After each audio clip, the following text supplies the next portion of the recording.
இந்த டிசம்பர் மாதம் கர்த்தராகிய ஆண்டவர் வாக்கு கொடுக்கிறார்.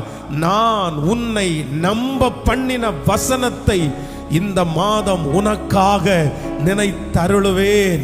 அநேக மாதங்களுக்கு முன்பாக கர்த்தர் உங்களுக்கு கட்டளையிட்ட, உங்களை நம்ப பண்ணின அந்த வார்த்தையை இந்த மாதம் கர்த்தர் நிறைவேற்ற போகிறார். நீங்கள் இதுவரையிலும் விசுவாசித்த அந்த வாக்குத்தத்தம் நிறைவேறுவதற்கு எந்த சாத்தியமும் இல்லாவிட்டாலும், அந்த வாக்குத்தத்தத்தை நீங்கள் மறந்திருந்தாலும், இந்த மாதம் கர்த்தர் வாக்கு கொடுக்கிறார்.